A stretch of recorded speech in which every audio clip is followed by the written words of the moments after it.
told you not to work here? No. I know what I have to do now. I didn't before. Well, sir, I got it. It's $2 for 30 minutes. So, son, you go to church? Yes, sir. Get over the goddamn cage. You're working in.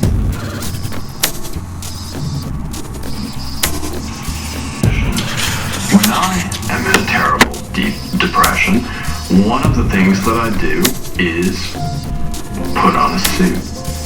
It might be false, but I feel like if I shine my shoes, I put on a tie, I make myself look as good as I can possibly look, that I feel better.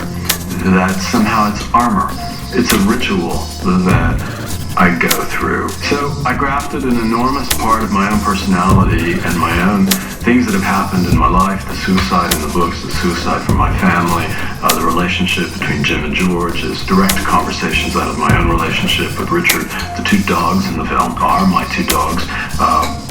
And I grafted myself onto the character of George, and in a sense, that is my midlife crisis on screen. And anytime anyone asks me, what are you about? I say, just watch this movie. Everything you need to know about me is in that film. And so it was a very personal experience. Through all of that, kind of came to a real piece of life. Let's go, kids. It's showtime.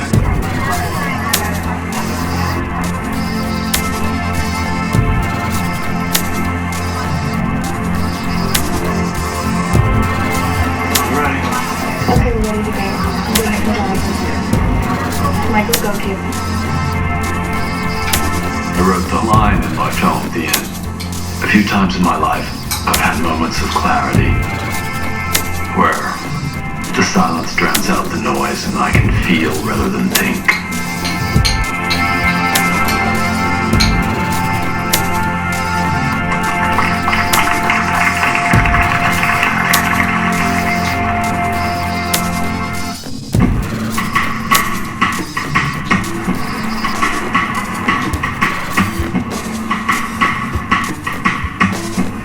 See the view? Kevin, we're going to start in the little library, right? Yeah. Guest editing French Vogue. I have 80 pages to fill. Some I'm photographing myself. Orlando, with her hair, kind of what you're thinking? Yeah. I think she looks great. In today's world, what everyone aspires to do is to be exactly the same. She's a cougar. She's a vieux cougar. You have all these people getting all this cosmetic surgery. All their breasts are looking the same. All their lips are looking the same. Young girls are growing up thinking that they need to have collagen in their lips because their mothers have collagen in their lips because they're used to looking at this. So we put these prosthetics on her. These aren't her real cheeks and this really fake mouth. She's got two very young boyfriends. They're taking care of her and everything in her life is too much. Her clothes are too much and it's excess. She needs more breasts. Like a lot more. Oh, well. I don't mean in real life, I mean for the story. And then I'm writing a piece about our beauty standards and why in our culture right now we're obsessed with youth. Fabulous, you look really sick. I have to say, I quite like that one. I like Letty Stone. She looks freaky.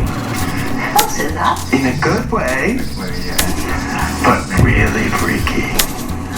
Fashion for me isn't just clothes. It can be a mirror of where we are culturally at a moment in time, or it can be an indicator of where we're going. If you look, for example, at a film from the 1950s, and you look at the shape of women's breasts pointed, and you look at the cars pointed, there was a look to that period. There's a look to every period. For example, what I was doing at Gucci in the 90s was sexy for a reason. We had come out of the 1980s devastated, not only financially with the financial crash in the late 80s, but also by AIDS. It was reflected in all the arts because the exuberance of life and what we had in the 70s, which was a very approachable form of beauty. Women looked kissable. They looked soft. You felt you could just slip your hand inside, their blouse. Breasts hadn't become all fake and pumped up. There was a sensuality and a friendliness to into the 70s in sexuality. By the 80s, sex had become quite hard because it was dangerous. There was an off-putting quality to it. And in the mid-90s, I have been credited and responsible somewhat for bringing that sort of exuberant sex back. A certain happiness and joy to the fact that we're physical and that we're sexual and that, at that moment in time, it was effective because it was fresh. Today we're in the pumped up period, which I'm not sure I like. Women's breasts are pumped up, lips couldn't get any more pumped up. Everything in our world right now is pumped up. That is fashion. That is what happens to be the look, the fashion in 2010, 2011. Where does that come from culturally? Why is that happening? What does it mean? And those are all very interesting questions. Where are we going next? Caroline, I'm just going to shoot and then we'll look at the crossing.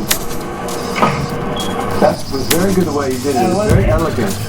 The focus of this issue is a little bit on age. I'm getting older, but also I work in an industry that I have sometimes mixed feelings about what we do because we convince people that they're not perfect enough, that they need this and they need that, but we promote materialism, which ultimately really is not the thing that brings you happiness in the world. So, do we have any image on the left? We do live in a material world. Velvet feels good. Cashmere feels good. Colors excite us because we can see. So there's a certain enjoyment to be gained by materialism and the material world, but you have to keep it in perspective because really it's nothing. We don't own anything in our life. We don't own anything in the world. I usually think of it as just a bunch of stuff that I'm kind of swimming through in this life to go from here to wherever I go afterwards. But I have to say, I do struggle because I'm attracted in some ways to beautiful things, yet at the same time, I am actually very aware of, in some sense, their lack of value and that the most important things in life are your connections to other people. So it's a bit of a struggle.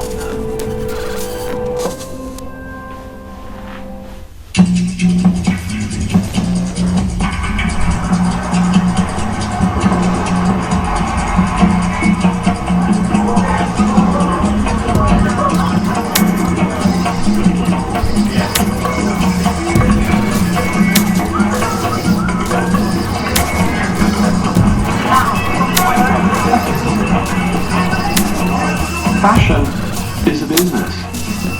Fashion is something that is deemed by popular culture at a moment in time to be the thing that you should be wearing or you should have. But everyone lives in their own world. There isn't one world. There's your world. You're your own world. I'm my own world. Everyone is their own world. So beauty really is in the eye of the beholder. Tom, right here, please,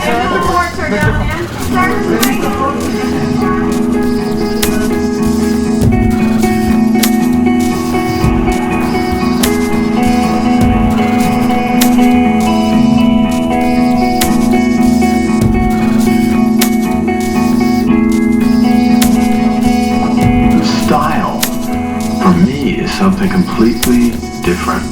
You can be what we would consider in our culture unattractive and have great style.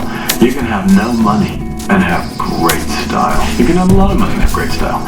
More often, you have a lot of money and you have terrible style. And you just plaster yourself in what you think you're supposed to be wearing, and you've lost yourself. I love the color of this. I see you walk. I don't know what this is going to turn into. I think the handkerchief hem we shouldn't do. But I love the color of this. It should probably be a dress, actually, underneath the jacket. I actually hate to see my designs worn head to toe the way I showed them on a runway. I like when women take a piece of this and a piece of that and they break it up and they personalize it. They bought that jacket because they love that jacket. I'm not sure what to do with these things. I'm drawn to them, but I don't know what the hell they're going to be.